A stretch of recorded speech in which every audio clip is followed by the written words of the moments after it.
When students first start sparring in a dojo, or when they're introduced to kumite in their karate journey, the biggest problem that I often find, or there's two problems, but the first problem is that they tend to not know what stance to have or how to hold their position, because of course from the very beginning they're learning static movements, in their ki-on, they're just working on these solid, grounded kind of positions, and then we're asking them to do free-flowing sparring or kumite. The second problem that I mentioned, and I won't address in this video, but is that they don't know what to do as such. They sort of, because of that static training, they don't know how to flow, but that's for another time.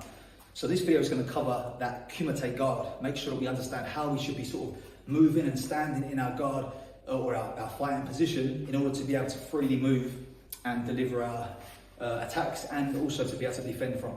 So this video, I'm going to give you a basic stance in which you can work from. Once you've made that basic stance, you can then adapt it to yourself and the situation that you're in. So the first thing we want to take care of is our lower body. How are we standing? What is our stance? I like to take a traditional Zenkutsu Dachi, a forward-leaning front stance from here, and then from this position, shorten it slightly by drawing the back foot up and coming onto the ball of the foot. Okay, both feet should have pressure on the balls of the feet and not sort of sitting down on the heels where we are heavy on the feet like this.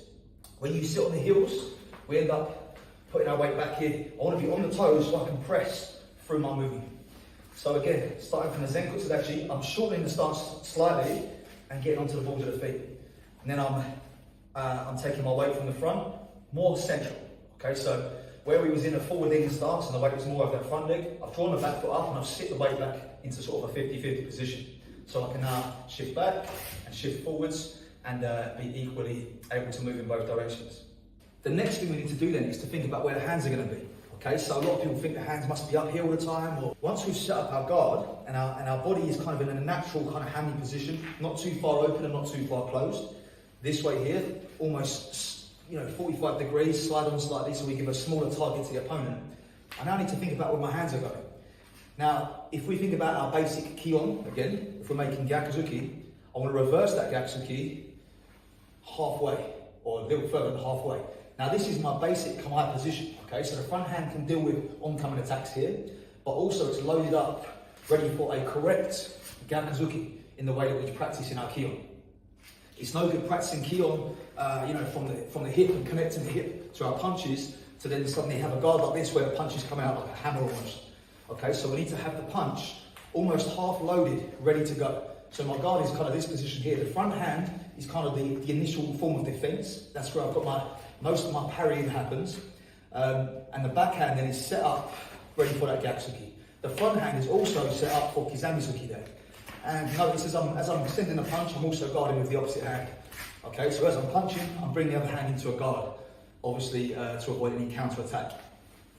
But the basic position then is get the back foot facing the direction we want to be moving in, to the front, and the back hand loaded as if we're going to make a Gyakuzuki from that position there. So I can fight a hit and the punch together. Any other position, and I've got to drop that hand before I throw the punch. So, one more time, the basic guard position will be here, ready to go. Now that we've got our guard set up and our stance set up, we're going to also think about that back foot.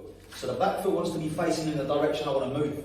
So generally, for myself as a rule, I always want my back foot facing in the direction I'm travelling or I'm attacking. And that could be, it can still be backwards, even if my foot is facing here, I want it on that same line, so going forward and back. This is the same as when I do my kata. So if I'm thinking about Heian Shodan, the first move of Heian Shodan, I don't want to simply come this way and then turn into my stance. My initial movement is to set up first, and then move into Zenkutsu Dachi this way. Okay, so kumite is no different. I want to do the same thing. I don't want to have my back foot facing out here, and I'm kind of like bouncing up and down like this. I'm kind of very static there and I've got no movement. I want to be turned around this way so I can shift better. I've got a good drive from that back leg. I can drive from that back leg to make my attacks this way. Okay? I want to be here. I can also make backwards movements from there, no problem.